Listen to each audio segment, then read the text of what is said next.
Today we'll be transforming an ordinary clipboard using the Simply Blessed Dollar Tree calendar art. I'm actually going to be using the Believe in the Good with the Have Faith design. So you'll need for this project a clipboard, a calendar, of course, Mod Podge and a foam brush. I'm using Dixie Belle's chalk paint for this project in Fluff White and Coffee Bean Espresso Brown. You also need some ribbons, various ribbons, fabric, and some scissors. Now the first step is going to be to do what I'm doing here, which is to take the fluff white color and paint the front of your clipboard. Now all together we'll be doing 2 thin coats of the fluff white on the front and 2 thin coats of the fluff white on the back. Now this is chalk paint, so it dries fairly quickly, but you'll see that I'm going to speed up this process so you don't have to watch paint dry, and I'll be using a fan as well to speed that up. But you'll get 1 coat on there on the front.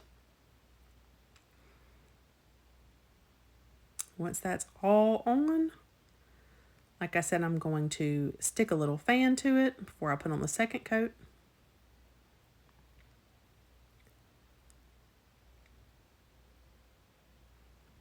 And after you feel like you've got that nice and dry, you can go ahead and put on that second coat.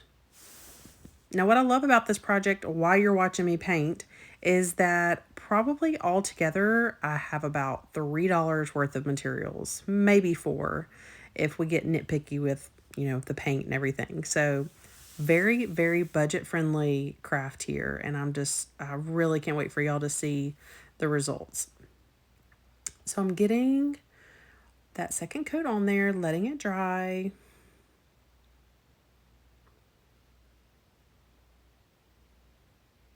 And then we'll flip over. Now, depending on how easy your tag is to remove, I just use a little scraper to scrape off the sticky tag on the back of my clipboard before painting. Now, I'm speeding this process up quite a bit for y'all. I'm using, again, the fluff white on the back of the clipboard. Nice even coat. Going to let that dry and then put on a second coat as well. And then it'll be time to get a smaller paintbrush with the coffee bean color, which is like a deep espresso brown, just to do a little distressed kind of look without actually distressing, more like an antique look. I also have some baby wipes on hand to wipe those back, so you'll see what I do here. So I'm just kind of being sporadic where I brush the coffee bean color on, and then I'm using the baby white to kind of wipe it back to create kind of an antique look there. That's the reverse, and then I'm going to do the front as well. And so this is something that you could do to your liking, more if you like the look, less if you don't. But I think it provides a nice rustic look, and it goes really nicely with the calendar art that we are choosing. So I'm just putting some final touches on that, getting it exactly the way I want. Then the next step is going to be to grab our calendar. Like I said, I'm using the Believe in the Good with the Have Faith. It is in the June art. And I'm cutting that out. And then I'm also going to cut the thumbnail on the back, which advertises like what all the art is in the calendar, because we're going to put that on there as well. Now, I thought it would add to the character if I did a little rips look around this floral wreath design on here. And then just take your time. I sped this up, but take your time ripping, but it creates a nice look, I think. And I'm going to do it for the smaller one as well. It's like perfectly imperfect with those rough edges. Kind of a tattered paper look. So once that's all done, it's time to use the Mod Podge to attach the thumbnail sized art piece. These kind of look like printables, but I'm calling them art because there's an artist behind everything, even if it's at the Dollar Tree. And so I'm using the Mod Podge there. I just put a little bit on the back of the piece of paper and then put it down, and then I'm putting a coat of Mod Podge sealer over the entire clipboard just to give it some extra protection since I was going to have to use it anyway. And then once that's dry, you can move on to the reverse and do the same thing. Mod Podge on the back, Or you could Mod Podge on directly on the clipboard. Just don't let your Mod Podge get too dry because you want it to adhere really nicely. And put that down. I'm choosing to center it on the back. I think it's nice to have the biggest piece of artwork on the back because when you hold a clipboard, if you think about it, it's kind of sending a really good message, a good vibe out to the people who are seeing you hold the clipboard. But I thought the thumbnail sized image was a nice touch on the front as decoration for what you might use the clipboard for. Now there will be a little bit hanging over the edge. You can just give it a nice little score.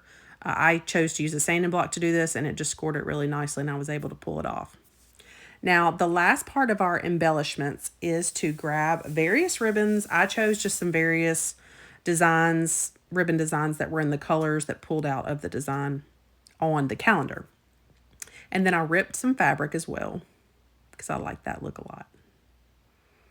Now I am measuring 6 to 7 inches on all of my pieces, and I'm choosing to cut 3 pieces each of each kind of design that I have. So you should have 3 for what I'm using. You could certainly use what you have on hand, but that's just what I guessed to begin with, and it actually ended up being the perfect amount. So you see me here cutting 3 pieces of each kind of ribbon or fabric that I'm wanting to use.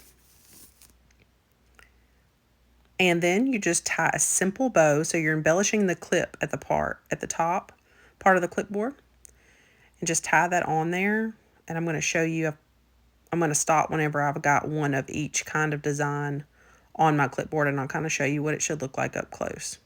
Then we're going to speed this process up, and I'm going to finish putting all the ones that I already pre-cut on there. And like I said, I just happened to guess the right amount depending on like the width of the ribbon you may use for this. If you try to give it a whirl, then you know yours may be different. Just telling you what I was able to use. Like I said, we're going to keep filling it up there. I'm loving the way this is turning out. So cute. All the ribbons are so cute together. Just give it a little fluff, and you can also, if you have, at this point, if you have some sticking down further than others, you can kind of snip it, or you can kind of angle cut the ends of your ribbon. And then as one final step, you could take one of the ribbons that you used. I chose my ripped fabric, cut a 20-inch long strip, and tie it through that little bitty tiny piece that pulls out at the top of a lot of the clipboards. And I chose to put it through that little hole and just tie a simple loop bow. And I just think that adds a nice finishing touch. So this project is all ready, y'all. So I think it would make a really good handmade gift. I think that it's simple, it's budget friendly, it turned out very beautiful, it sends out a really great message with believe in the good and have faith. So for more creative ideas like these, keep following Hammond's Nest. Bye, y'all.